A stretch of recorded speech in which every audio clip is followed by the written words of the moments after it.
आपने कभी सोचा है कि एक दिन आप पेट्रोल पंप पे जाएं और आपको डिनाई कर दिया जाए कि आपकी गाड़ी को फ्यूल नहीं मिलेगा। ठीक ऐसा ही कुछ 1 तारीख से दिल्ली वासियों के साथ हो रहा है, क्योंकि कंप्लीट फ्यूल बैन की जो घोषणा है वो कर दी गई है दिल्ली के सीएम द्वारा। एंड उसी रिस्पेक्ट में अगर हम देखें तो कौन कौन से व्हीकल्स बैन हुए हैं, ये जो फ्यूल बैन है वो किन किन गाड़ियों पे है एंड कब तक रहेगा, और क्या ये बैन कहीं और स्टेट्स में भी लगेगा या नहीं लगेगा, वो आज हम इस प्लेटफॉर्म पे कॉम्प्रिहेंसिवली डिस्कस करने वाले हैं। तो नमस्कार, मेरा नाम है नंदिनी और आपका लेट्स क्रैक यूपीएससी सीएससी पे बहुत बहुत स्वागत है। बिना किसी देरी के ये जो पूरा मुद्दा है फ्यूल बैन का, वो फटाफट से जानते हैं और डिकोड करते हैं इस पूरी सिचुएशन को। तो अगर हम सबसे पहले बात करें फ्यूल बैन की, तो दिल्ली में ये फ्यूल बैन बेसिकली लगाया गया है, जिसकी रिस्पेक्ट में अगर आप देखो तो जितने भी से हमारी पुराने व्हीकल्स हैं जो कि एमिशन से कंट्रीब्यूट करते हैं दिल्ली में मेजरली एयर पोल्यूशन को, उन सबको बैन कर दिया जाएगा। अगर आप देखो तो हमारा जो गोल है वो रिड्यूस करने का पोल्यूशन ही है, जिससे कि पुराने जितने भी व्हीकल्स हैं उनको हम फेज मैनर में निकाल पाएँ एंड उसी रिस्पेक्ट में हम मेजरली इस पर बात कर पाएँ। आगे का डिस्कशन एडवेंट करने से पहले मैं आप सभी को बताना चाहती हूँ कि अनअकैडमी आप सभी के लिए लेके आया है अनअकैडमी यूपीएससी समिट, जो कि 5 और 6 जुलाई को होने वाली है। तो अगर आपने अभी तक ऐप अपडेट नहीं किया है, अपना डाउनलोड नहीं किया है, तो फटाफट से ऐप पर जाइए और रजिस्टर कीजिए। डिस्क्रिप्शन बॉक्स में भी लिंक दी हुई है, क्योंकि आपको स्ट्रैटेजी से रिलेटेड, आपकी यूपीएससी तैयारी से रिलेटेड बहुत सारे इंसाइट्स मिलेंगे।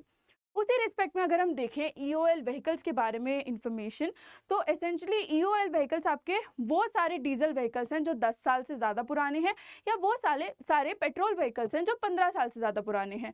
And this applies regardless of the registration state. अगर आप दिल्ली में गाड़ी चला रहे हैं और आपकी गाड़ी इतनी पुरानी है जितना मैंने आपको बताया, तो फिर आपका जो व्हीकल है वो ईओएल कैटेगरी में आता है एंड उसको फ्यूल बेसिकली पेट्रोल पंप से नहीं मिलेगा। अगर हम देखें तो रिफ्यूलिंग बैन हुई है ईओएल व्हीकल्स की, जिसमें कि पेट्रोल, डीजल, सीएनजी कुछ भी सप्लाई नहीं किया जाएगा ऐसे सारे व्हीकल्स को जो ईओएल कैटेगरी में फॉल करते हैं। पार्किंग ईओएल व्हीकल्स की in public places NGT rules 2014 के तहत होगी। अगर किसी ने भी ये रूल बाईपास करने की कोशिश की तो उनकी जो गाड़ी है उसको सीज कर लिया जाएगा और उन पे हैवी चालान भी लगाया जाएगा। एनफोर्स करने के लिए इस पूरी स्ट्रैटेजी को मेजरली 350 पेट्रोल स्टेशन जो हैं उनको एम्प्लॉय किया गया है। एंड अगर आप देखें तो करीब 100 पुलिस टीम के मेंबर्स हैं, करीब 150 से आपके कुछ कम ट्रांसपोर्ट डिपार्टमेंट के लोग हैं। 91 सेंसिटिव पंप्स को आइडेंटिफाई किया गया है, जिसमें कि एक ट्रैफिक कॉप पर पंप जो है वो उपलब्ध होगा ही होगा। और ऐसे जा करके कैसे तो भी हमारी ये जो स्ट्रैटेजी है वो एनफोर्स करने की बात की जा रही है। कई सारे टेक्निकल इंटीग्रेशंस भी किए गए हैं, जैसे ANPR कैमराज लगाए गए हैं जो कि ऑटोमेटिक नंबर प्लेट रिकॉग्नाइज करेंगे एंड अगर किसी ने भी रूल को बाईपास करने की कोशिश की तो ऑफकोर्स उसको चालान आ जाएगा। CCTV सर्वेलेंस भी काफ़ी ज़्यादा स्ट्रिक्टली किया जाएगा। आपसे जितने भी लाउड स्पीकर्स हैं उन पर ये पब्लिक अनाउंसमेंट करवाई जाएगी, जिससे कोई भी से ऐसा इंसान ना निकले जिसको ये लॉ के बारे में पता नहीं हो एंड इवेंचुअली फिर वो कंप्लेन करे कि हमें तो कुछ पता ही नहीं था। And all of this is basically supervised by the Delhi transport infrastructure development corporation which is DTIDC। तो उस रिस्पेक्ट में हम देख सकते हैं कि कितना प्रिसीजन के साथ जो है वो काम किया जा रहा है इस सारी रिस्पेक्ट में।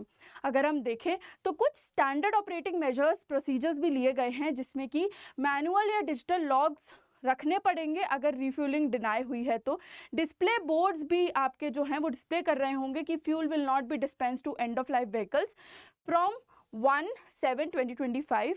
एंड ये सारी टेक्निकलिटीज से जो स्टाफ है उनको भी ट्रेन किया जाएगा और न्यू CAQM रूल्स भी उनको सिखाए जाएंगे। अगर आप देखो तो ये जो पूरा नुआंस है उसकी लीगल बैकिंग भी है। एज 2018 से ये सब जो है वो चलता आ रहा है, इन डिस्कशन है। सुप्रीम कोर्ट ने बैन पहले ही लगा दिया था। 2014 में NGT ऑर्डर दिया गया था जिसमें बैन ऑन पार्किंग भी हो गया था एंड जितने भी वायलेटर्स हैं उनको मोटर व्हीकल्स एक्ट सेक्शन 19 के अंतर्गत जो है वो पेनलाइज किया जाएगा। तो उस रिस्पेक्ट में अगर आप देखो तो एक पूरा इंफ्रास्ट्रक्चर एक्चुअल में ले किया गया है, जिसके पर्सपेक्टिव से ये जितनी भी प्रॉब्लमैटिक चीज़ें हैं जो कि एंड ऑफ लाइफ व्हीकल्स के रिस्पेक्ट में आएंगी, उनको केटर करने के लिए हमारे पास सिग्निफिकेंट मेजर्स हैं जो एग्जिस्ट कर रहे हैं।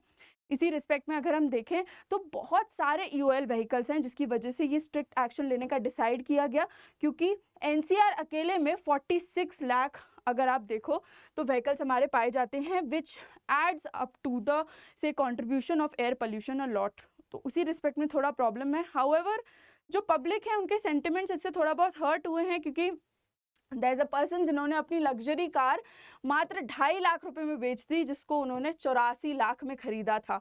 और वो सिर्फ इसीलिए क्योंकि वो मेंटेन तो अच्छे से कर रहे थे, लेकिन उनकी जो गाड़ी थी वो पुरानी हो गई थी, जिस पे गवर्नमेंट ने हाथ खड़े कर दिए कि आप चाहे कितने अच्छे से भी अपनी गाड़ी मेंटेन करें, हम अलाउ नहीं करेंगे, मतलब नहीं करेंगे। तो उसी रिस्पेक्ट में रियल लाइफ पे भी कई सारे लोगों को इम्पैक्ट आ रहा है, लेकिन गवर्नमेंट जो है वो काफ़ी स्ट्रिक्ट है इन सारे रूल्स के तहत। एंड इनफैक्ट फ्यूचर में भी वो ऐसे सारे रूल्स जो हैं वो और ज़्यादा इम्प्लीमेंट करने की कोशिश कर रही है, क्योंकि हमारा जो आइडिया है वो सस्टेनेबिलिटी को एड्रेस करते हुए क्लाइमेट चेंज की जो प्रॉब्लम हो रही है उसको एड्रेस करने का है। तो उस रिस्पेक्ट में देखें तो एनसीआर की जितनी भी डिस्ट्रिक्ट्स हैं उनमें ये बैन विथ इफेक्ट फ्रॉम से नवंबर 1 आ जाएगा। अभी फ़िलहाल जो बैन है वो सिर्फ दिल्ली में है, रेस्ट ऑफ द एनसीआर में हम बैन नवंबर से देख सकते हैं। एंड बाकी जगह जो बैन है, यानी कि अदर स्टेट्स में अगर हम एंटिसिपेशन देखें तो 1 अप्रैल 2026 से ये बैन हमको देखने को मिल सकता है। तो अगर आप में से किसी के पास भी ऐसे व्हीकल्स हैं जिनकी लाइफ टाइम जो है वो अचीव हो चुकी है, तो उनको निकाल दीजिए, स्क्रैप आउट कर दीजिए, वरना आपको वो जो गाड़ी है वो काफ़ी ज़्यादा महंगी पड़ सकती है। तो अबाउट दिस इतना ही था। अगर आप लोग साइकोलॉजी ऑप्शनल के साथ जुड़ना चाहते हैं तो this is my course that is already launched on the plus platform. And उसी के साथ साथ अगर आप लोगों को फिर भी कोई भी क्वेरी आती है with respect to the subjects that I teach, या फिर आपको प्लानिंग स्ट्रैटेजी से रिलेटेड कोई भी हेल्प चाहिए, तो आप इस QR कोड को स्कैन कर सकते हैं, जिसके वाया आप रीडायरेक्ट हो जाएंगे मेरे टेलीग्राम चैनल पे। एंड माइंड यू, अगर आपको कोई भी कोर्स खरीदना है तो फिर इस कोड का यूज़ ज़रूर कीजिएगा, जिससे आपको डिस्काउंट भी मिलेगा एंड एट ऑल टाइम्स मेरी अकाउंटेबिलिटी भी मिलेगी। तो इसी रिस्पेक्ट में आज के लिए बस इतना ही। This is me Nandini, your educator for the day, signing off. Hope you like the session and if you did तो प्लीज़ कमेंट सेक्शन में ज़रूर बताइएगा। चलिए, tata bye bye, thank you so much for watching this and yes, do share the session.